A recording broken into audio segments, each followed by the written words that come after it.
Where did you guys go? I don't know. I don't see anything yet. It's not the same if we don't see each other. No, it's not. I need, So this I need means, your does smile. that mean we're no, live? no, bring it back. We're live, right? I don't know. I'm waiting. But I guess we are. Nico, are we live?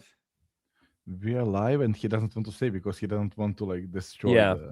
Yeah, he doesn't. Oh, we're live, guys. We're live. Guys. We're in charge here, or you guys are in cannot charge. be live here. for a second. Like again, do it. Like give us 10 minutes at least. Do we have to prepare 10 minutes? Daut? No, that's how you get the hours. Like 10 minutes here, 10 minutes there, and pause. That's how to create the content. Why do you think T90 got ending screen? Like it's ending, but just end it. Like press the button. Like what's the point of ending screen? Just end it. Like that's actually a good strategy. There were some moments during my Facebook contract where the hours were so much, where at the end I'd leave it up for an extra period of time just so I could chip away at the hours, just like the end screen. Yeah, Obviously, no one noticed, right? What's that? No one noticed it anyway. Like no one was bothered by that. Yeah, no. I mean, at that point, Facebook was already on its way out. So, yeah, like I didn't do it for hours, but you know, a 10 extra 8 minutes every single day adds up. You know, so. Exactly. I think that's a very good strategy to do. 20 at the beginning, 20 in the end. It's like almost an hour already, like each day. Yeah. That would happen a lot more if Twitch was an hourly job. I think a lot more streamers would be doing that. Yeah, absolutely. There's always a way to a little bit cheat the system, so to say. Well, anyway, I would like to start officially. So welcome everyone to another Onimaru podcast session, number 8 this time. And today I have 2 very special guests with me. There are T90 and Daut. Thank you guys for joining. Thank you for having us, Jordan. Yeah, thank you. Daut, I have no idea what your role is going to be, but we will figure it out. I guess. What? No, all good, all good. So, T90, I would like to start with you.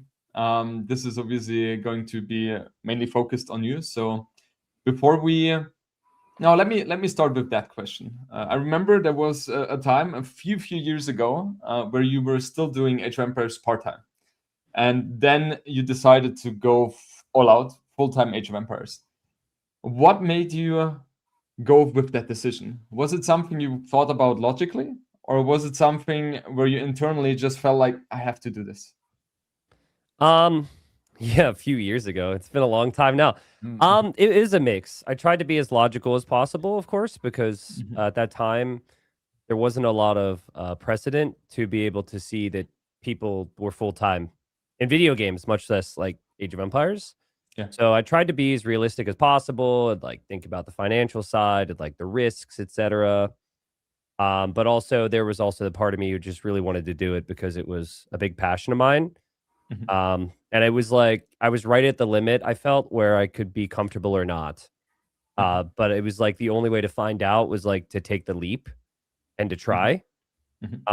But to be honest, it also helped me that I wasn't leaving a really stable, really successful field with my job, right? Like I was the guy who didn't really know what I wanted to do, so I didn't finish a college degree. And like basically the store that I was leaving, if things didn't work out with streaming, I could have got that job again at some point again. So it made it a lot easier because I didn't have to leave like a really good stable situation. So yeah. I just, it was, to answer your question, it was a mix of logic of like, you know, is this completely stupid? And then also just the passion of screw it, let's go, you know? Yeah, just do your own thing, so to say, right? Yeah, exactly. Daut, what about you? Like for you, it has never been an option to do something, let's say, conventional. Is like, this or I'm like, is this or under the bridge? Like there is not there is no middle ground for me. But so why? I should to wait. First, I want to ask T90 something. Like, always, I don't know how I never asking this before. Like, but like, you love Age of Empires, you want to play it, right? At what point is like, I love Age of Empires, I want to comment how others are playing, like that. Oh yeah. Well, I was kind of inspired by the couple creators before me. So like Zero Empires was huge for this game, right? And so I remember following his channel and just really enjoying listening to break stuff down. There was always that part of me, like that really intense chatter that could sometimes annoy all streamers, which is like, I'll see something on the mini map or I'll see something and I'll be like, like I would have, that wasn't said, like something didn't say, you know? So I guess like over time, I'd watch like Zero Empires, Barbecue Turkmen, Resonance 22. And I was just like, oh man, like I really enjoyed it, but I was also like, I could try this. And so I had no clue how to set up anything. I posted on AoE Zone, I think. It was like, how do I record? Like, what do I do? Because the way I was doing it made my laptop break because I was an idiot. And then I had help. I don't know if you guys remember Jeanette, but there was Jeanette yes, back in the day. He helped me as well. Yeah, Jeanette like kind of helped everybody create streaming or get started with their streams and stuff. So yeah, I started there, and then I would just do whatever I could at that time, and it was a very different time because like there were not active players. So like I remember like if Daut showed up, for example, like everyone would stop playing and just sit in Daut's lobby and just sit there as a spectator, just waiting for Daut to get a game. Daut is just nodding. Yes. Do you remember these days, Daut? Like you show up and they have all these people fill the lobby. Like and I was annoyed by them. Like I was really honestly annoyed. It's like I came to play, and then because you couldn't start the next game before everybody leaves, and then you're like in your own lobby playing your own game, and you have to wait because somebody just went AFK. It was like. Then I remember putting the passwords and so on, or like 2K plus yellow, and then like message me, can you lower it down so I can join? Obviously didn't answer. You were it's still funny how notorious you were for just not talking to anyone, and now how well known you are for your humor and your interactions. So I miss old times. But yeah, there were no players, so I would just cast like 1600s. There's nobody, no top players. I'd cast 1600s, or I'd download games from the recorded game repository, which would just have classic games of like Jordan versus Viper, Chris, Grunt, Daut. Like it was cool because nowadays you can't really do that because the second a game updates, the game is like kind of gone to history. But from 2001 to freaking 2017, like I could go back and watch anything. So that's what I spent a lot of my time doing initially, which I think helped me because I had a little bit of name recognition. So the few Age of Empires fans they would maybe show up to watch a Daut game or like a Chris game or a Jordan or Viper game. And then also gave me like familiarity with players that I didn't watch in like 2005, like all you guys. So yeah, that was kind of my start. Yeah, but what I wonder. Sorry, Jordan. Go ahead. For me, it's crazy that you are like digging the old games instead of like playing yourself. Like you would rather dig the old game to cast it than like just playing your own game. Like that's, I mean, craziest thing is now after so many years of casting, you actually start playing, and you're actually getting goddamn good. That's like you hit potential then from the day one, or it's now because of nearly quality of life features like auto farming, auto everything. Yeah, I mean, I to be honest, for every hour I spend casting, I've always spent an hour playing. It just not necessarily on a stream, but like I've always just been obsessed. But yeah, I'm not the noob I once was, I guess. T90, what I'm very curious about is the fact that you have so much energy casting. Like when I'm casting, and I'm sure Daut knows that feeling as well, after 1 or 2 games, it's just like drags, like the motivation is gone, kind of. Except it's like a high quality tournament game, right? And there are stages in the game where game is over already, but the game is dragged on by 10 minutes. And just to keep the the flow, the excitement, how do you do that? Where do you get the motivation and the energy from? I don't know. It's first off, you have to have a passion for it. And I think like first and foremost, like you guys have a passion for playing and competing. And then like secondary would probably be the casting and entertaining, right? So I think for me, it's the passion and energy's there. It's like I'm an entertainer. But also part of it for me is like spent so many years not understanding why no one like got this game and no one liked this game. And it's so cool to have people who are listening. And it's like I'm like trying to tell them a story and like get them hooked as well, basically. And be like, this is why, okay, so-and-so's ahead. But here's like the 3 or 4 different ways this path could take us. And then, as you know, one thing happens. And then whatever those paths were completely changed. It's like, well, okay, that can't work anymore. You got, and just kind of explaining that to people and having a receptive audience, people who actually like are really intrigued by it is awesome. So I think when I have people there listening and people interested, I can't not like operate that way. I have to do it justice, I guess, and break it down. I think that's one of your biggest skills, to be honest, which is phenomenal to have, just to keep the audience hooked, right? It's such a tough task to do, but you do a phenomenal job in that, for sure. Thank you. So T90, we talked about the phase where you were part-time, then you switched over. How long did it take from full-time to the moment where you realized, hey, I actually made it? It was the right decision. How many years passed by, and when was that moment where you realized I made it? I think it's at various points, because the definition of made it is very different when you're 33 versus like 23, right? Yes. Yeah. I thought I made it when I went full time, and 3 months in, I was able to pay rent. Like that was, I made it. I didn't have any other concerns whatsoever, at least at that time. But like kind of the way I approached successful periods was, there's going to be a period down the road where things are not successful. So I just try and save, basically. So like, let's say I have 6 months where I make enough money to pay an extra 2 months of rent or something, right? I could, go out and I could spend that and party or whatever, but I wasn't like that. I was like, I got to save that because there's going to be like 2 months at the tail end of this whole career thing where I need to support myself. And then, so that's how I approached it.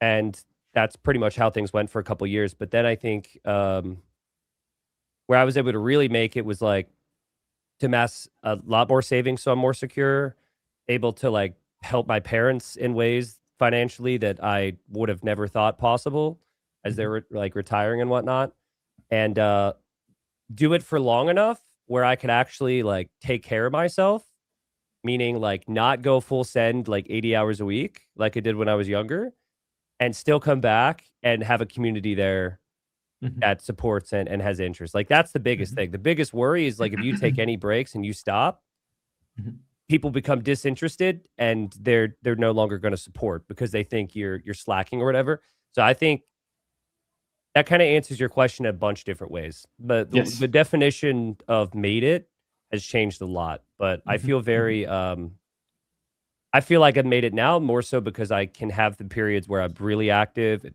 make the videos, and then also periods where I don't. Yeah. And it's not like everyone like disappears. The numbers go down, but the community's support is still really solid. Yeah, the core, which is big, is going to be there no matter what. Yeah. Now, do you have a question? No, I agree with everything you said, obviously. Like, and for me, like, your number is obviously great when increasing, but active chat for me is like the most important. Like, yeah. You can have 1,000 viewers and like you are talking, and then you look at the chat and nobody said a word. Like, am I like talking to myself, right? Yeah. Having few people active there, and that's like core of the community they're building, some relationship with your viewers. That's like the most important thing as a streamer, to me at least. It's same for me. It's so much easier to have the stream entertaining, I would say, besides the gameplay, for example, as a player. Because you can interact so much more on different levels, especially if they are asking good questions, right? Not like trolling 24/7, but asking genuine questions, and that's also very helpful for me. Yeah, it's like chat gives viewers can give you a certain type of energy, right? Yes. And I don't know, like part of it you might be like almost tricking yourself, but like an extra 5 to 7 people being active and asking questions goes a long way, into making you motivated to continue pushing and going. Yeah, absolutely. Yeah. So T90, I would like to talk to you about a specific map which I think contributed to the success you're having. We're talking about Forest Nothing. Yeah. Where did it origin from, and what got you hooked up on that map? I mean, as I said, that was at a time where there just wasn't a lot to choose from, right? Like I would sit there, and if I could get anyone that was 2K to cast, that would have been amazing. And so that just wasn't always the reality, particularly at the times I was doing it. It was like maybe like 9 or 10 p.m. Eastern time, which is like, well past midnight in Europe. So I just look it through like the lobbies that are there, and you see all the 1x1 era, 1x1 migration, all the old lobby titles. It's like all the same things. Yeah. And then there was Force Nothing, and I was like, it was kind of, I was very much like a viewer was in like when they clicked the video, they're like, what Force Nothing? Like, what is that? Only I was the guy controlling it, and I joined it, and I'm sure the reaction's still in the video, but I was like, what is this? And how did 8 human beings decide, yeah, this is how I want to spend my evening? Like, it wasn't just one person, it was 8 people. And it was with Huns as well. I don't know if you remember. The original one was 4v4 with Huns. So they would they had to use trebuchets to cut through the trees and stuff.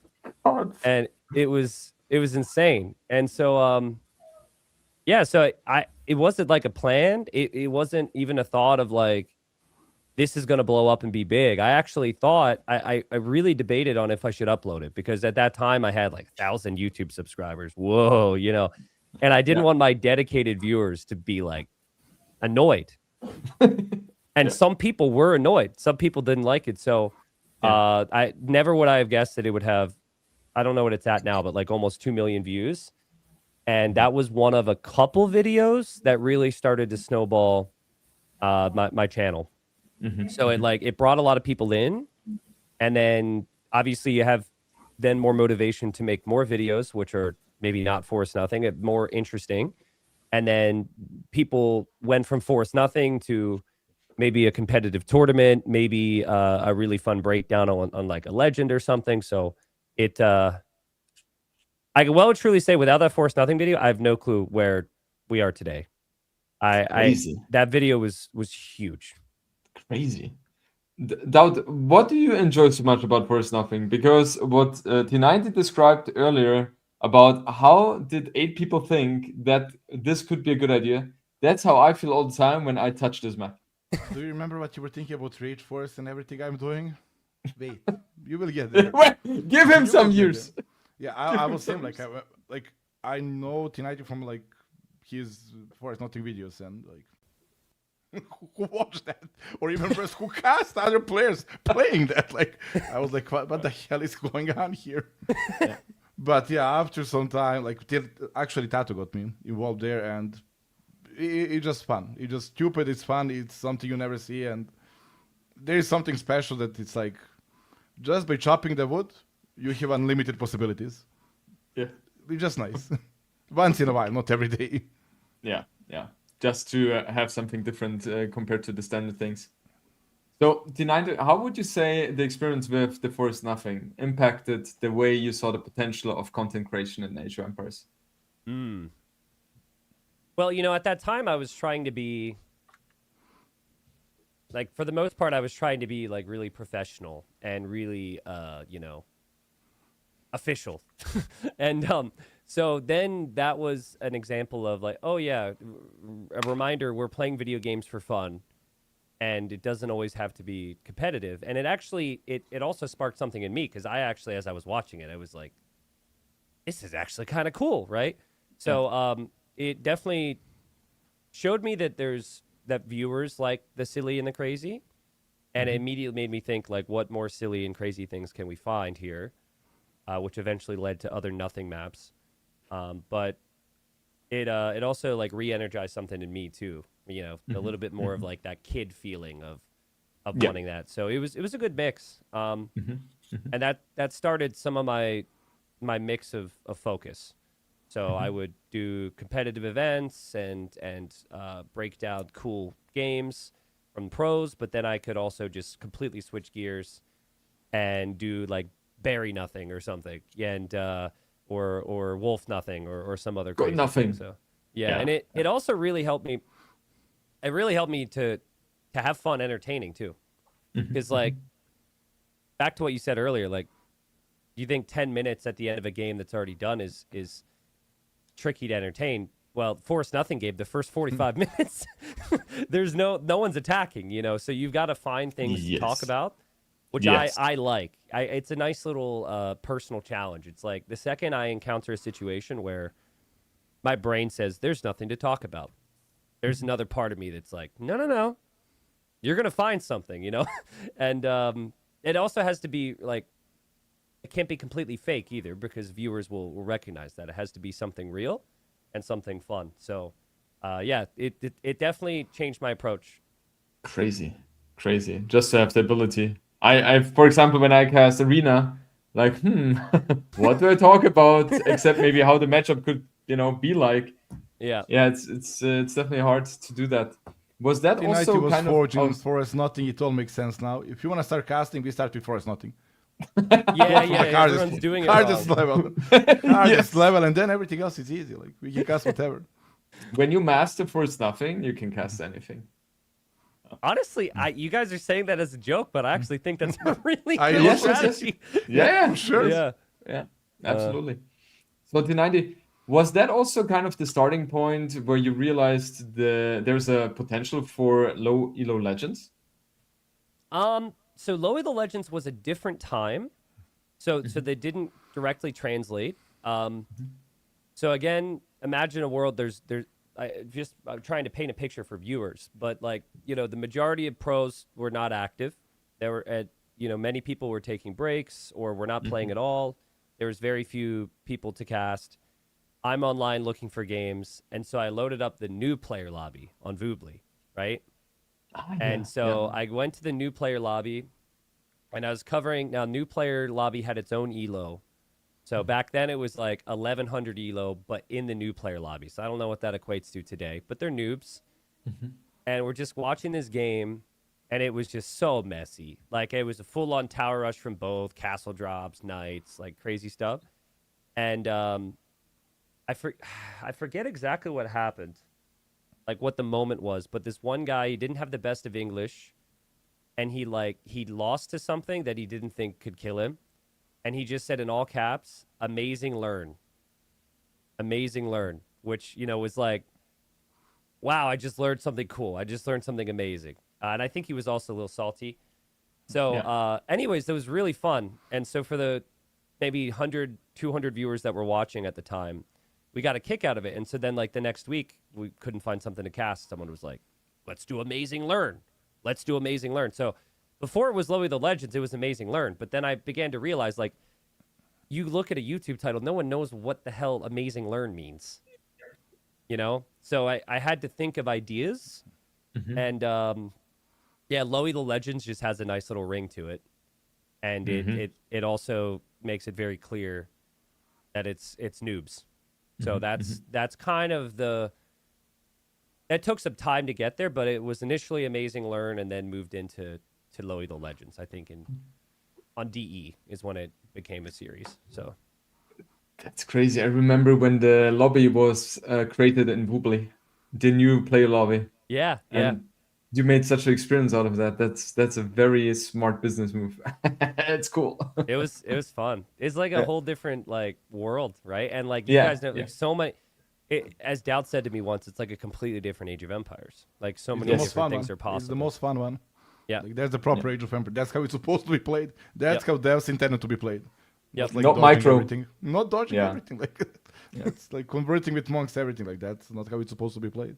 Yeah. Daut, do you think there are changes which could be implemented that would make the competitive scene also look like that? Yes, actually, there is guy in my chat who made a mod where arrows after tampering and ballistic fly faster. So much more fun. So much more fun. Like you can still dodge, but it's harder, right? And it's just like now the game goes with different mechanics, right? Now it's not so important to do a dodgeball and win a fight, and then it's like over more or less. Like 10 against 10 crossbow, I win with 8 left. What can you do? Nothing. So and meta is so strong that we are more or less playing all the same openings, right? Yeah. T90, do you like the state of the game regarding that aspect? That micros has become so much more important compared to a few years ago? I mean, on paper, I think it's really good that there's. I think what's really cool about AoE is that you can have like the same build, the same situation, and you put the same situation in the hands of different players, and the result could be completely different. I think that's good for the game on paper, right? Like that makes the game exciting. Whereas otherwise, if it's like the same result every single time, it is going to become bland very quick. I do find it can be extremely frustrating when it's like when someone can min-max to do the opposite of what like I would want this game to be and what Daut would want this game to be, which is like take the map, be aggressive, make army, right? Like if you could essentially min-max and make as few units as possible, take a very good engagement and out-dodge a technology they research, and you just hold for 2 minutes, and then your eco's better, and then you just push everything back. I think that's where it can get a little bit frustrating. Yeah. But I just think that's what you deal with when the level gets extremely high, and you have all these quality of life features added to the game. I think is always the direction that we've been going, and I think we'll continue to go unless they buff offensive measures, which they have, like infantry, for example. Is an example. It can maybe take down buildings a little bit more in early game, and there's plenty of strong units in the game as well, like really OP units. So it's tricky, but I could see Daut's perspective. Daut's never been a big fan of dodging ballistics, dating all the way back. It's not only like honestly, even micro is not that much. Okay, that's my objective thinking. That's maybe not subjective. Yeah. But the annoying thing, I think it's not the right direction. Is whenever you make a lead in the game, you transition to booming. You never want to finish the game. Yeah, and that's what we had in past, and that creates fun. Like I have a lead, I will go Rams now and kill you. Now, if I go Rams and my attack get denied, we are equal. If I just set TCs, we see an imp, I get castle in front, I cannot lose. And now nobody wants to make that risk anymore, and that's I think a big problem for the game. To be honest, I think that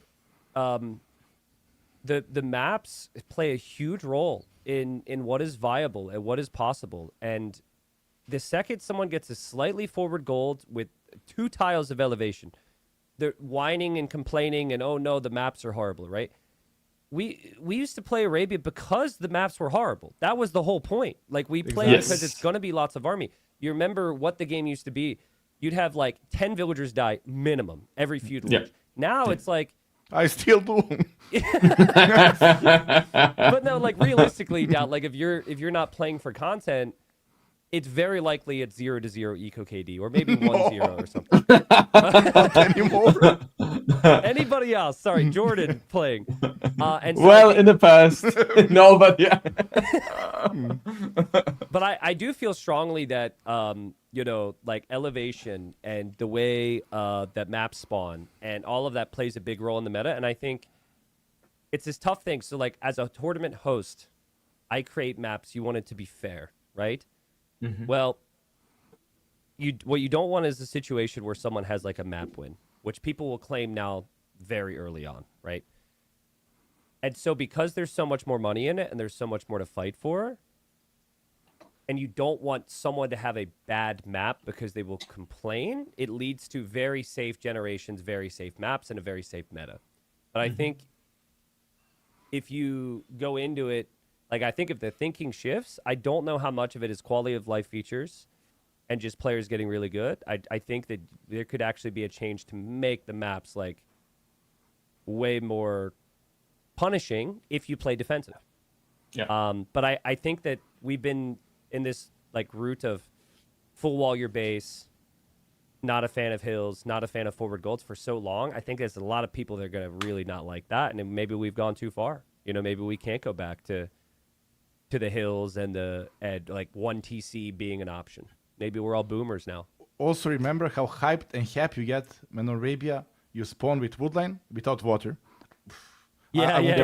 You get so happy, like I have a good woodline. Let's go. I cannot lose now. Like it's like a nice feeling as well. Like obviously a bit of luck. Now with so much money, it's probably not going to go. But I still don't know why we cannot have different versions of Arabia on the ladder. It's always one the same, and it's always like the most boring version ever. Mm-hmm. Yeah, it's just so easy to wall, right? And then you literally have arena. Like lately, I have been streaming a lot of Funny One, and I banned Arabia, and I'm having a lot of fun now. Like Arabia is just I cannot. I know what will happen from start to finish, and it's just like always the same. Like always TTC boom, always wall. Anytime I've had these discussions, what I've heard is it's tough for them because they have to implement a map that is good for all players, and what's good for pros could be different than noobs. Yeah. And the thinking is, if you have too punishing of a generation for Arabia, that then affects mid and low ranked players, which gives them a negative experience. I agree, but that's where you can bounce. I think it's actually wrong, though. I think that's wrong. Like, I've watched my uncle play from 0 all the way to 500, like literally 0. I've watched a lot of games. I've watched people he's played against to get like background on how they play. You make the map more open, it's not going to make a damn difference. It's really not. They're still playing Age of Empires. Like, the slightly more aggressive players could be slightly more aggressive, but there's a ban and a favorite system for a reason. And I'm thinking back to the Amazing Learn game that we talked about earlier, and just how open and chaotic it was. The maps just don't invite that in present day AoE. Yes. And if I was like at the helm, I would try and change that. Like, you can keep this Arabia, but add a few more maps that are slightly different version of Arabia. Like Arabia is not a map that's played on the ladder unless you ban it. Why not make like Green Arabia, Open Arabia, Oasis Arabia? Just give us more versions. Like that's the only map people want to play anyway. Like they keep making the cycles of the maps and voting, and like Greenland on I don't know some maps that nobody ever played. Like 99% of the games never, never, and then like new cycle. Just give us more Arabia. People want Arabia. Exactly. I remember the good old days where you had the Asian players, right? Coven, KCAP, KM, I think KCAM, something like that. They were playing full feudal, 50 minutes in, skirms, towers, spear, scouts eventually added. That was the best fun. That was so fun. And then you get to Castle Age faster. First thing you do is Rams. It's like not... Yeah. Still remember, like, probably I was part of the reason for that change. For example, you guys were way better on the water on me. Remember on the Hera? Yes. And like you win the water and you land me. And I was waiting for your land. And then suddenly like, I will not land, we just boom. I win the water and I boom. And like suddenly we shift to the like less risk. And now nobody wants to do anything but full water on the water map, for example. Everything else is risk. Are you the reason for that, Daut? Thank you. We all are. We all are. We all are. We just set up few here, there. I remember my point of view, but everybody had something. Yeah, absolutely.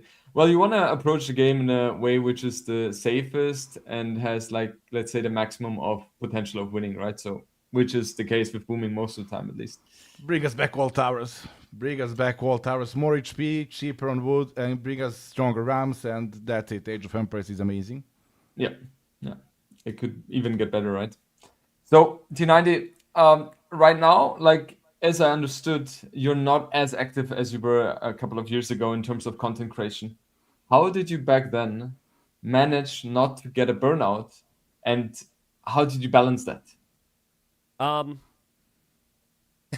What balance?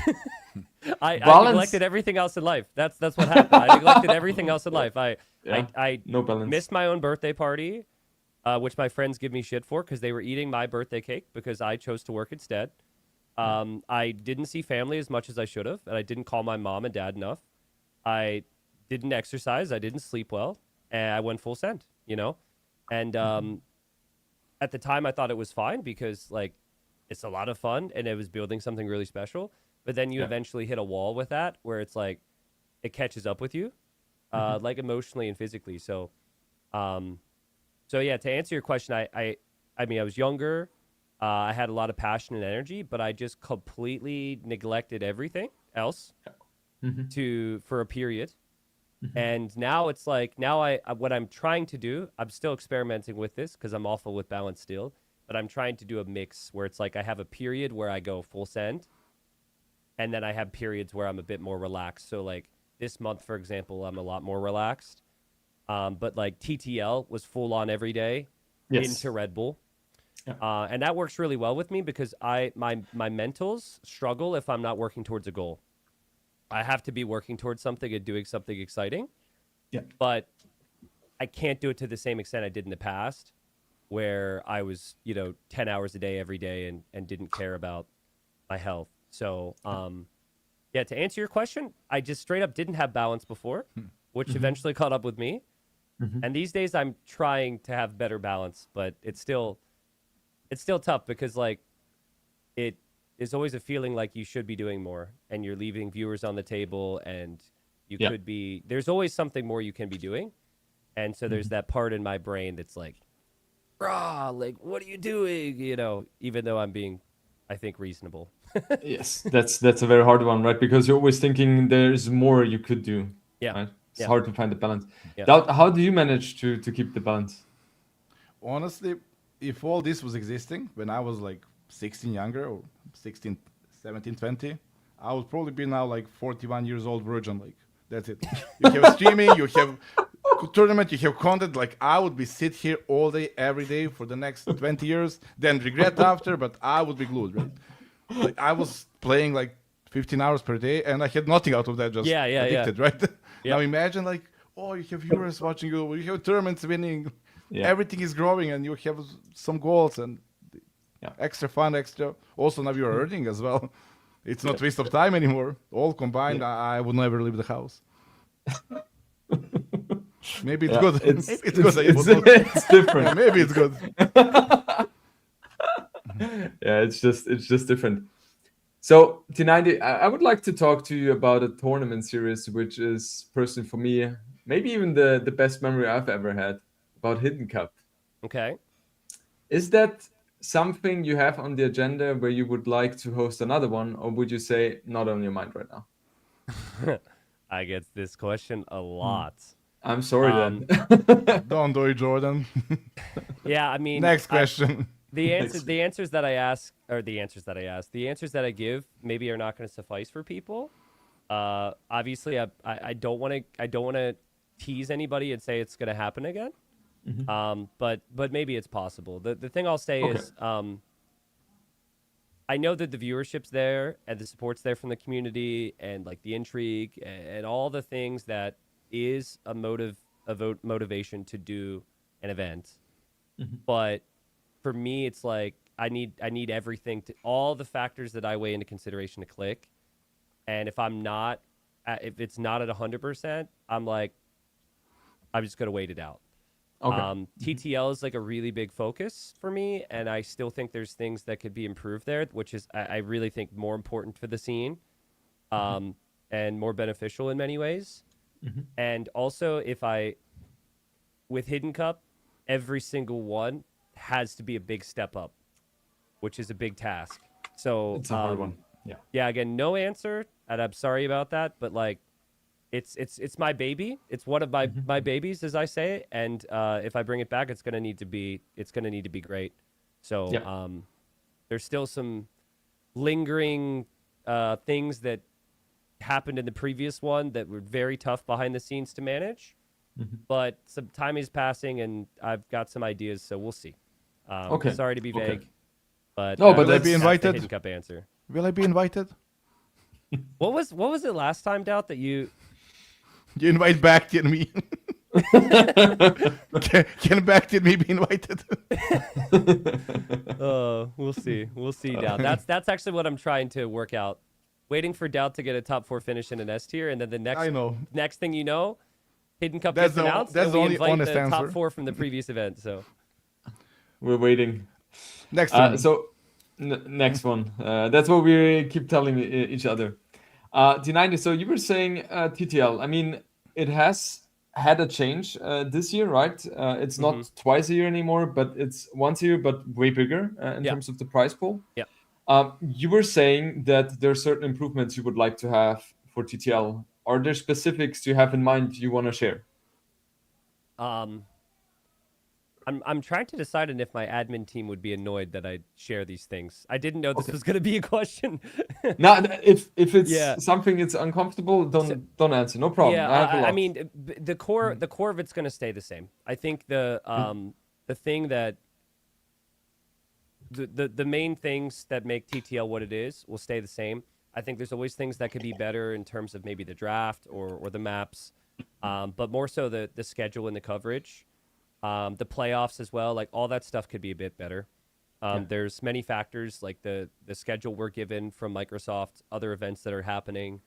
Every player has different needs from bronze, silver, gold, and platinum. And even within platinum, very, very, very different way of looking at an event for all these players. So I think the biggest thing that I like this past season, I just kind of like logged on. I did my thing. I didn't promote the event at all. I didn't like make any special videos with it at all. I just was like, let's just focus on covering this massive event and do it as best as possible. I think I did do a good job, but now that I know, like now that I did that season, this expanded season, I now know what I want to build off of for the next one. So I think just for like viewers' perspective, I hope there will be a lot more interest and intrigue. And I think it should be overall better for the players in terms of the event as well. Because I think the more intrigue and interest from viewers and the more hype, the more they know about players and stuff, the better it is for players. Because like if players are playing in front of a few more fans or they had a video made on that cool strategy they used, I think it just that hopefully snowballs into a couple more viewers watching their stream, a couple more fans, and makes it better for their careers. So, yeah, that's the biggest point. Like, only way to make player bigger is to stream, right? Yeah. Even those tournaments, it's like leading to the streamer. Like, for example, Stone plays amazing strategy, really big step up, but he's not streaming, so he doesn't care about those extra viewers, extra interest in him. Like I don't know, we're in a tough spot, right? You need to be a streamer to be full time. Yeah. Yes. I think only Lyric can manage to not be a streamer and be full time. Yeah. I do think though there is. I don't know what's the solution, honestly. I do still think there is value for people just to have fans, even if they don't actively stream though. I think there's motivation there, particularly for newer or younger players. It's like, imagine you have a really good strategy and then 15,000 people see it, right? Or you prepare all week to beat a player who is an established name, and you do it. You can't tell me that these guys aren't rewatching the videos and the casts and seeing all the comments. So I think there's some value there. But in terms of like being able to survive playing AoE, it's tough if you don't also have the content on the side. But that's not a passion for some people, like you said. Some people, that's so separate from what playing the game is, which I understand because I don't play on stream too much myself, even though I play a lot.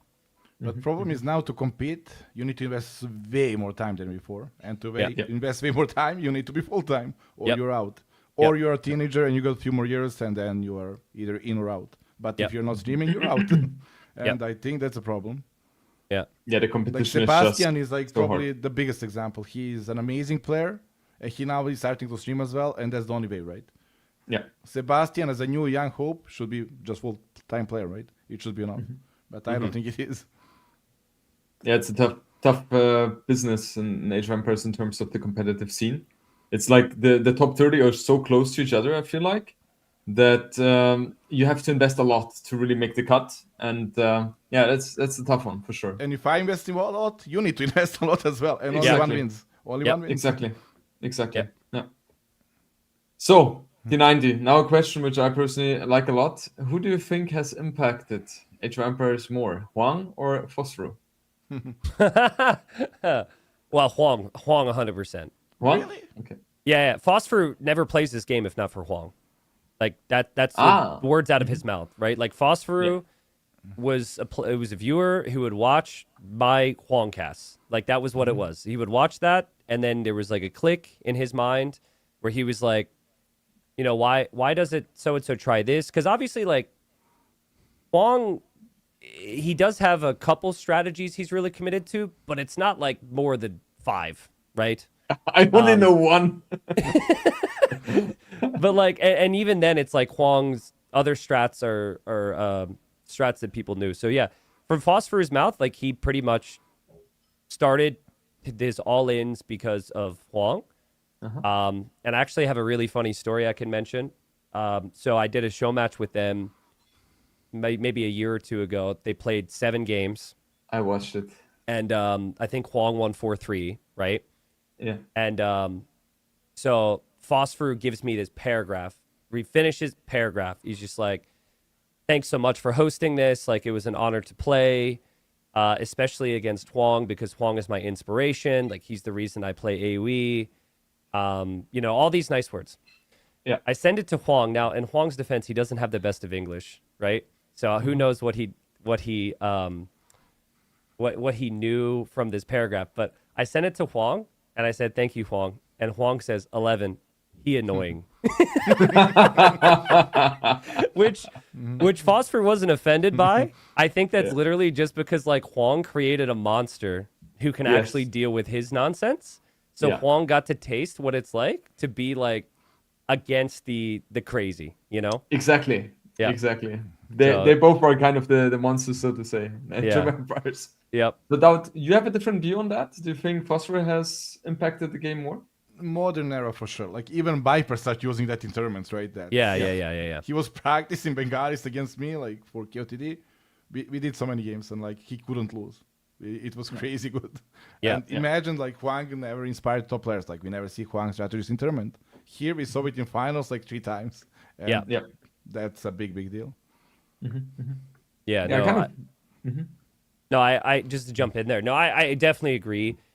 The thing about when I think about AoE 2 and like the things that I felt were most important when I started is like a castle was one of the biggest ones. Like if you get a castle, like, oh man, it does so much, right? It could produce really strong units and it could protect your whole base. Yes. And so I think just like those strats are insanely difficult to figure out because you can't hit the vills, right? At least like with Hoang, he'd have like a couple palisade walls, but you could still do some damage. But like a castle protecting a lot of your eco at the stage we're seeing right now is unbelievable. So it's definitely, I mean, you talk to people who run into this stuff, for a mid-ranked player or low-ranked player, that's got to be super confusing and difficult to deal with. Yeah. T90, what do you think in 5 years? Who's going to be the top 5 in Age of Empires? Oh man, in 5 years. I feel like this is a lose-lose question for me. Will I be alive? It's a long time, Jordan. I believe that. Top 5. It's such a tough question because my first thought was I'm thinking back to what the top 5 would have been 5 years ago, right? Was Daut in there? Daut, let's see, when was Red Bull 3? What year was that? I actually don't know. 19 something. I thought Daut would have a tattoo of the date on his arm or something. I have the medal here, but I don't want to brag. I think it was like 4 years ago now. No, less. No. These only 6 years or 5. And that was the 3rd edition. 2021. Damn. It's a tough question to answer, obviously, because 5 years is a long time. But I would say I'm just gonna stick to the top 5 we have now. Okay. like or something close to it, right? Like I think we have Hera, Leary. Like Leary's been around for so long, right? Yeah.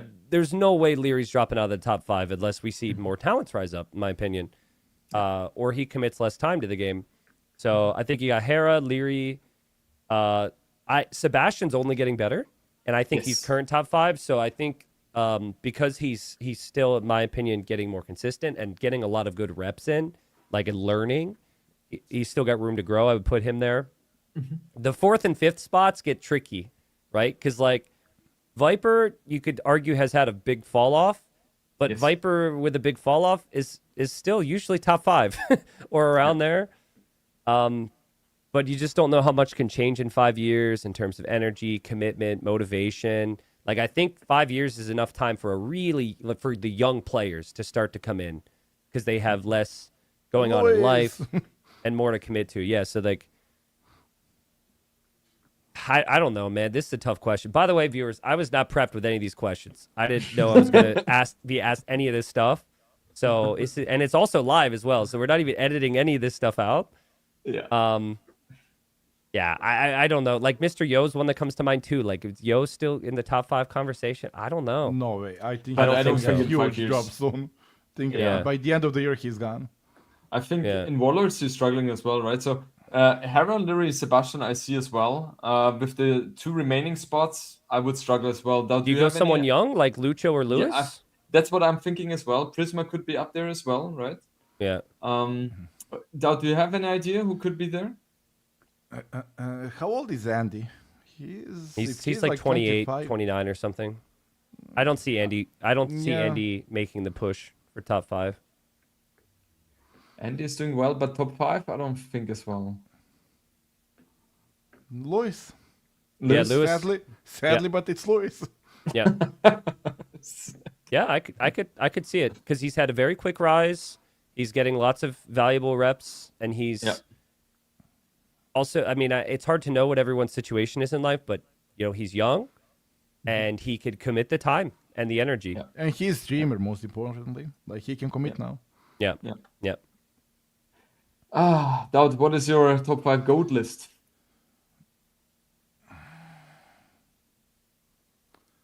Oof. Probably first place, sadly, Viper. Viper over Hera? Think still, yeah. Okay. Depends what you want to go. Like I think Hera is now doing for the game more as a content creator than like a player. At this point, like he's bringing so much work. Like right now, he's doing like Warcraft for like 5,000 people, and he will then bring them to AoE. At least they will have a look. He's doing a lot for the game. Maybe even more than Viper did. But when Viper did it, it was dark times, right? Yeah. It was really dark times. Yeah. So Hera is walking well-established paths. It's easier, let's say, quote unquote, for him. So I would say Viper. Yeah, he was there for a very long time, and like he got me to stream, for example. I would never be here. That means something. And probably you as well. Like he. Yes. Yeah, I wouldn't be here if not for Viper. I could definitively say that. Yeah. And we cannot say that for Hera, at least not yet. New generation will be like Lewis in 10 years. I would not be here if it wasn't Hera. But right now, in this period, I think it's still Viper.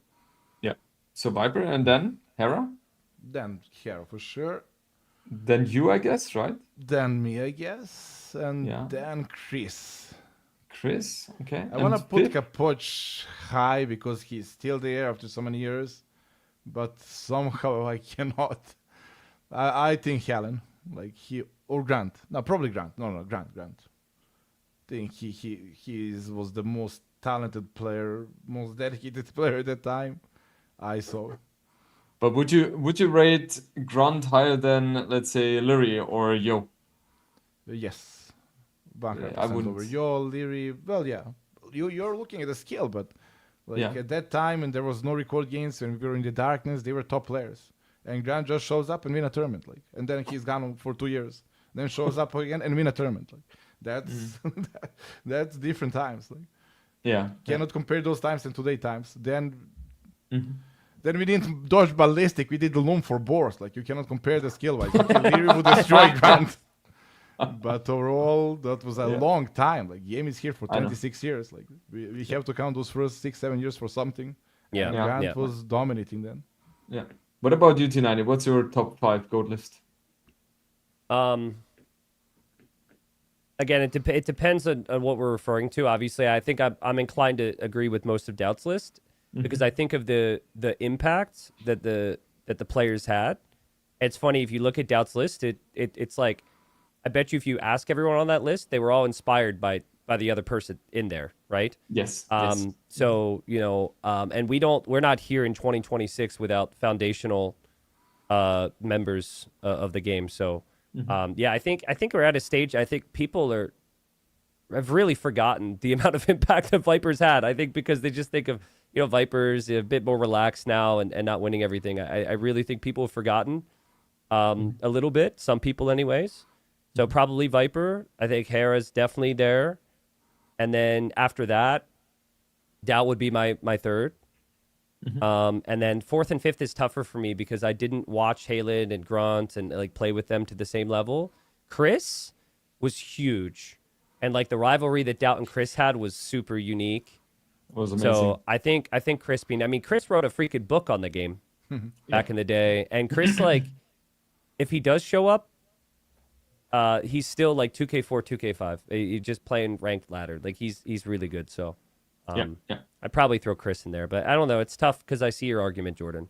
Someone like Leary's just truly insane in terms of what he's brought to the game. Like it just incredible talent and consistency. Yeah, obviously Daut knows this a little bit better than me, but for me, Leary is the most talented person. There is no question about that. Like everybody compliments his micro, but his micro at this point is like not that special. Everybody from top 10 micro that way, but his mechanics, like economy, efficiency, and also it's very important, very very important. We have Leary as a micro player. He's the only aggressive micro player. I love playing against him. Everybody else microing so they don't lose unit. Leary is going for a kill. Leary is microing into you to kill you, and everybody's like, I dodge, but if I kill, I kill. But it's important that I don't lose, and that's kind of boring way. Really important we have Leary, and hopefully get more players of that way of the microing. He's for me personally the most favorite player to watch just because of his aggressiveness. Right. So that brings me to the next question: who is finally going to be that player to beat Hera in an S3 tournament T90? I think Daut and Jordan are the two favorites. Obviously. You mean like beyond you two though, right? Yeah, if we expand the selection. Okay, so all right, beyond you two. Well, I mean, it's a tricky thing because the mindset still is it goes to Leary, right? But now you've got such this. He's come close so many times. There's this. There's got to be a mental block there, right? And I mean, I've covered so many of the sets. It's like you could just tell. It's like one game happens and you're like, oh boy. Okay, it's got to be a very familiar feeling, right? So it's almost to the point where you could argue it's not Leary, but I don't see any like I actually think Sebastian is been the one that I've been thinking of, but it became clear to me in a couple moments. Like I think his semifinal against Leary, Sebastian did a couple things that reminded me just how fresh he is, and tried to do like YOLO things and wasn't believing in himself. I don't know how else to word it. It truly felt like he'd get to the moment and be like shaky. So, but I think like to your point out on like Leary, Sebastian plays similarly in terms of he's always got lots of army in queue. He likes to play with good map control, good unit numbers. But I think Sebastian does a better job at planning for late game, like getting relics and taking key positions and stuff. So outposts. So I don't know. I think if you go with someone new, I would say Sebastian. And I really think that the second it happens, I think that the floodgates will open because there's a lot of these wins that like Viper got in his era, Hera gets, that it's right on the edge. And they really, sometimes it's like bad, like you could argue bad strategy, but they get away with it, right? The second that a player stops getting away with it, other players notice. And then the doubt creeps in for the guy who's typically winning, and now they're losing something. It could make things very interesting. So, absolutely, I think so as well. But I think Leary and Sebastian are like the two obvious picks. I would say their style, their style has the potential to do it. I think so. Others, I really struggle to see someone beating him. I can only say Leary. For me, Leary was actually the best player in Red Bull. Like. Many tournaments he came close to beating Hera, but Hera was clearly better. Okay, score was close, but Hera was just, better. This tournament, Leary was better player. Now he had some weird decisions. I cannot judge a lot, but he was overall a better player. Yep. And I don't think it's the first time I felt that. I don't think it's the first time I felt that either. Yeah. Also, in the group stage, it felt like Leary just absolutely dominated everything, right? Hera had some struggles, especially against MBL. But, Leary was just eating everyone. No one was even close to him. Wasn't even close. Yeah, it was beautiful to see. Yeah. From all the history of Age of Empires 2 T90, what is your favorite moment? Oh, there's so many. I actually got chills thinking like into that question because I have so many. Like I'm so grateful for this game. Yeah. The personal moments, right? The things that I've been able to accomplish, milestones on streams and videos, is already so cool. But then the experience we just had, like casting in Royal Albert Hall, the events that I've been able to cast, and the memories I've had, both like on stream and off, it's hard. I also have a really heavy appreciation for a lot of these things that happened before the game was quite as big. The first time crossing 1,000 viewers, I'll never forget. The first time crossing 10K, like I think similar to what Daut said earlier, like I think in many ways it's harder to hit 10K like 7 years ago than it is to hit 40K or 50K now. Because this was before, like the 10K milestone was before official Microsoft support for the game, before servers, before re-release, like before a lot of that. So yeah, I really can't pick one, Jordan. I guess I'll just like take the cop-out answer and just say there's too many. Okay. But if I had to pick one just to, for the content, I don't know. I think maybe just like casting in Royal Albert Hall would probably have to be at the top, and also the lead up, like standing there next to Dave before we're about to go on, and just like soaking that in with him before we go on and put on a hell of a cast. It's really special. So maybe that. Okay, I can imagine that being a very, very special moment for sure. Yeah. Daut, I guess for you it's Rebel 3, yeah. Maybe, but it's not only like Red Bull T as it was like the moment before when I finally reached the finals, and like that to me we went to the Discord, and then suddenly everybody joins right from the team. Like even Viper, who was like biggest favorite, and he was probably crashed for losing, and then he just joins, try to help as much as possible, right? It was like very, very special moment. And for example, Sam and Tat won the biggest tournament, right? Oh yeah, still the biggest one. When we were there waiting for him, cheering for him, he was our last hope. Like those things are special. Big wins and good people to share with. Yeah, absolutely. In general, regarding the DLCs being active, let's say once or twice a year, they're popping up. Is that something you guys like? Is it something that soon we will have 100 civs and that's going to be good for the game? I like. Go ahead, Daut. Yeah, I absolutely like it, but I play a lot, right? And I get bored of the content. I need new one. Like yes, especially when they removed the champions. I was so happy when I saw champion. I was like in tears. I will play champion every day, and then they nerfed them to ground. Like it's very good to have that. Like they experiment with those units. I absolutely love what they did with champions before. It was such a new, unique, aggressive way of playing. All those things I love, but they are overwhelming for the new players. I don't know if I would have to start the game right now. I don't know. Impossible. Literally impossible. Too many sets, right? Way too many sets. They need to find a balance. Probably remove some. I don't know. It's definitely too many. Yeah. What's your take on that, T90? I mean, I would argue that at what point was there too many? Like, right? Because like now we have over 50, right? And like people were saying this when we had like 30 and 34 and 38. So I think we're kind of at a state now. It's like we already have 50. What's 4 more? And then it's like, oh, that DLC, that DLC. I will tell you when it's too many. When you have to scroll down to see the tip, then that's the definition. I think it's very clear from like a monetization standpoint and like them making money on this game, which in turn funds the tournaments that we all like take part in. Civs is the way to go, right? Yes. I think they're trying single player stuff, which I really like because that doesn't necessarily add more civs, especially when it's a historical game. I think there's so much potential content for them, and it's such a cool thing. And a lot of people play single player, but I think when they added the Romans, and remember Romans weren't going to be in ranked, I think they had a bunch of people cancel their pre-orders, and remember they backtracked, and then they put Romans in the game. So it clearly wasn't their plan. They then added them into the game because it didn't do well enough.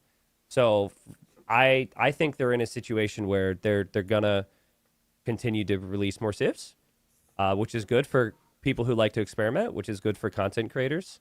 Mm-hmm.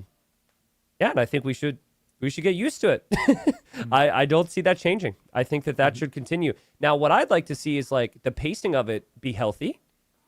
Because like if you release too many too fast or have too many things happening all at once, then it can be overwhelming. But I think if the pacing is good, mm-hmm. then I think it could be a very nice thing for the game still. Yeah. Regarding this year, what is the event you look forward to the most out? The League. The League? Yeah, team same for me. I love team games. I love team games. Especially 3v3 team games for so long. And it will be LAN finals. I just want to get to the finals. Yeah. How especially many 3v3? Yeah. How many teams? Like, do you guys know what the teams would be for 3v3? Because you have so many team members. I don't know. I know it who I don't want to be, but I don't know it who I will be. Okay. Let me look up. I'm looking up how many play. I'm trying to get the full list to do the math here. T90, what do you think after looking at the list would be the perfect setup for 3 teams? How would you balance it?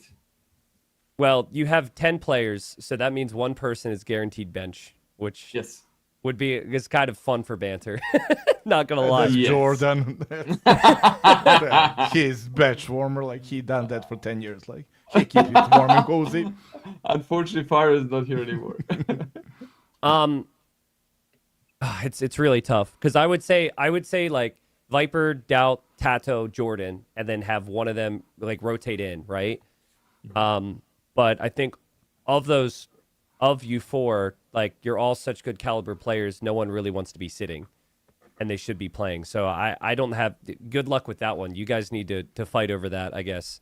Yeah. And determine what to do there. Realistically, like looking at the other teams, like I think Miguel and Dogao would make sense on the same team. Mm-hmm. And then probably Kingston, just because they have like enough experience. They played other events together before under a different team. And they have done very well. And then I could see, and then you got Vinchester, freaking Andy, and Lewis, which I could see working. I think that's the team that doesn't feel quite as clear on their like synergy. But of course you could go like Vinchester, Lewis, Jordan. I don't know. I just looking at Jordan's face as I said that.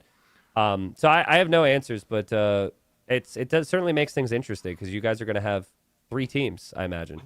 I just want to see Daut with Lewis. Oh God. They were sharing. Then I don't want to be in LAN event as well. That was funny. All right. Yeah. Okay. So let's take a look into the future. At T90, regarding LAN tournaments, do you ever see yourself hosting your own LAN tournament? I'd love to. I mean, yeah, I could see it. I have ideas. I have thoughts. But, you know, I don't want it to be a small LAN tourney. I want it to be huge. It'd kick ass. It'd be incredible. And to do one in the States would be the dream. But it's never been done before, and it requires a lot of money and sponsorship and things like that. So it's always been the dream of mine to host one myself. And I'm constantly trying to think about ways to make that possible. So, you know, like I said, I just, it's one of those things, it sounds stupid, but like, I'd rather not do one if I can't do it and have it be like the most ridiculous event, an awesome event, you know? Because we already have so many great events happening that I could participate in as a caster and help them do well. So it's like, if I'm going to put in the work and energy, I would want it to be like freaking, you know, mind blowing. So yes. I'm not saying no. I'm not saying no. Maybe if I could have things come together, you know. Maybe a hidden cup in a land format. How would that work, Jordan? Would we put bags over your heads, or yes, what would we exactly. Who's playing? And I'm right not now? allowed to stand up. Like we'll see who is taller as well. Yeah, that would put be you- a little bit funky. Yeah, for sure. I will not it would qualify be anyway. interesting. It would, at the very least, it'd be amazing content. Even if we did put the bags over your heads, it would be hilarious. So Yes, definitely. I actually got an information as well regarding the league. There had been a rule which only restricted the teams to send in 2 teams only, right? And that rule has been now officially removed. So there can be as many teams as possible. is this your polite way of saying that the Onimaru representatives have been typing and debating with admins behind the scenes? There was some involvement, let's say like that. Okay. Yeah, but not only from Onimaru, right? There were a lot of people involved there, which stated their, how would you say, opposition to that rule. So, Yeah, I don't see why a rule like that should exist. Just let people sign up and play, you know. I have no idea as well. But Yeah. fortunately, it changed. Cool. And before we transition to the Q&A session, there is one last thing I want to announce as well. With T90, he's going to be an official caster as well for the upcoming Brazilian Dynasty tournament, land taking place beginning of July. And congratulations, T90. I'm not too surprised, and I'm looking forward to seeing you there. Thank you. I was wondering when you were going to bring that one up, man. Yeah, just at the end. I've had to. Oh, look at that! You got the photo up there and everything. I've had to stay quiet on that. Like people have asked me if I'm going, and I'm like, Brazil. Yeah, Brazil. I'd like to go to Brazil someday. But yeah, I mean, I really appreciate that. First off, the event. There's so many good things about the event I'm already excited for. Like mainly the map pool's incredible. Like so many new maps is so good. The pronunciation's gonna be freaking horrible though, guys. Oh god. So that is gonna suck. But beyond that, I'm really excited to be there. And announcements out. I will be casting there. So amazing stuff. Have you ever been to Brazil? I've never been to Brazil. No. So it's first time. Yeah. Okay. Yeah. Going- Also, I've never been to Brazil during an active World Cup. So, like, there's going to be World Cup games happening, and I'm hoping there's some Brazil games. Oh yeah. So, that would be fun. And also for those people who just gotten a new motivation to buy the tickets because of T90 being there as a caster, there's going to be a possibility to redeem a code or a coupon, which gives you 10% off for the first 10 people who use that code. The code is T90 official, everything in caps. So guys, be fast, get your tickets. All right, then I would say we can transition to the Q&A session because we have gone through a lot of questions from me, also from Daut. Is there anything there? So let's see. Will T90 ever host a LAN in America? Well, I think you answered that already, right? You would love to, but there are a lot of things having to go very well in that direction. Yep. For T90 official, will he sign up for amazing tournaments like Sudden Disaster and Basie Random? I have no idea what Basie Random is, but will you sign up for that? It's hyper random. Basie Random is hyper random? Something like that, yeah. Can I say it depends? It Because it depends. I don't know. I really like playing in tournaments. I'm really trying to gain experience, but it's so tough when that just takes away from streaming and videos. And I'm not quite good enough to like justify it. Like if I try really hard and I lose second round anyways, and I take the whole week off of doing everything else, I just feel like shit. So maybe I'll sign up. Welcome to the club. Yeah. We know that feeling. Daut, do you have any superstitions before a big game? No. Literally zero. Now I have. Okay. Now I have to think about that. Should I get one? Like, no, nothing. To follow that up and ask a question myself, do you like have any type of like routine that you try and have, or you just show up regardless of how much sleep or caffeine or food or what you ate, you just Just show up and play. Ideally, I have 8 hours sleep. That's most important for me, but I cannot always have that. Yeah. And other than that, it's not like I don't know, put my Red Bull medal here, my trophy there, and now I can play. Like, scratch my nose twice, or no, just I just play and lose. Okay. Well, maybe you should get the Red Bull medal out. It's there. It's right here. It's there. You have it. That motivates you. Question 49. Who do you think would be the best top 3 Onimaru team? Not necessarily is the best 1v1 player, a better team game player. I think you didn't really answer that one, right? Well, here I can answer it again. So basically, I said it before. I think Viper, Tato, Daut, Jordan, like that. Those 4 are a huge 4 for this team. But then, of course, if you had to exclude one, then it's like, who do you exclude? I couldn't exclude Viper. And I think I might prefer Daut with Tato there solely from like the strategic standpoint. Yeah, Daut has got a smug grin on his face right now, but like for Jordan, I see like you have the game plan. You say Jordan go in there and execute. Yes. And Jordan would go in, execute very well. But I think like if you guys are gonna need some more brain churning like creative sessions, I think like maybe Daut and Tato cook too much. That could be bad, but I think having Daut and Tato would be good for that aspect. But ideally, if you really want to get there, maybe you could do 4 and then you could rotate. Yeah. Viper might not have the stamina he used to have, So yeah. I don't know. I feel really awkward answering this question in front of you two, but I think you guys understand what I'm coming from. I would assess it like that as well. I don't think it's a secret. I think Daut is a better player, and he definitely would do better in the team game aspect as well, because team games is even more about decision making, I feel. So only makes sense. And like commitment and like what you commit to, I think is big. So Jordan, what capacity will you and Daut be at the Brazilian Dynasty? What capacity? What does that mean? Will you be there? Yes. What will you be doing there? Yes, so we will be there. First of all, there's going to be a bootcamp helping prepare the players for the tournament, obviously.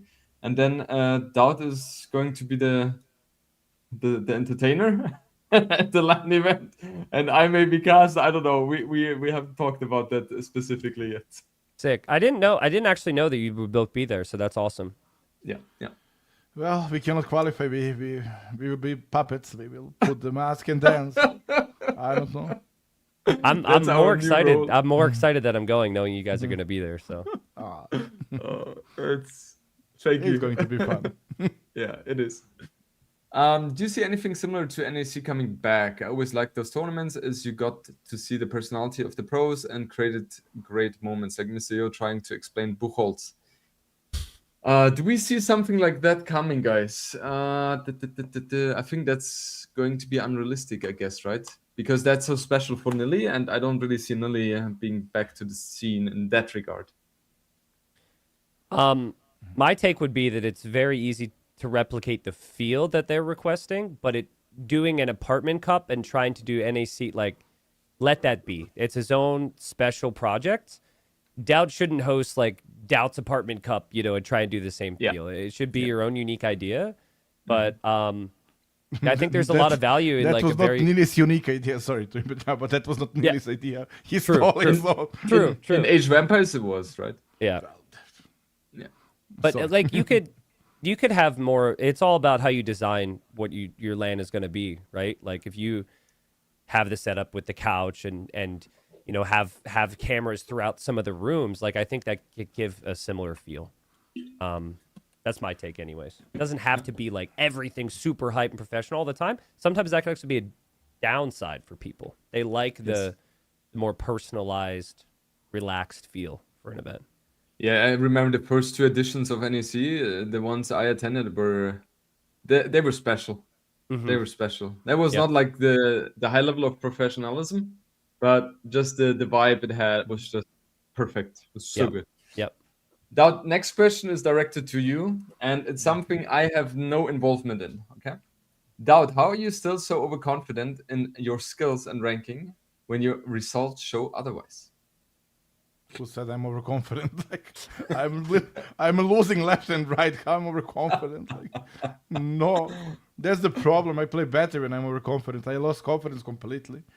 My confidence in the tournament right now is I can play against fire, and I will go into the game like, how will I lose today? That's my confidence. Let's see what happens. Let's see what goes wrong.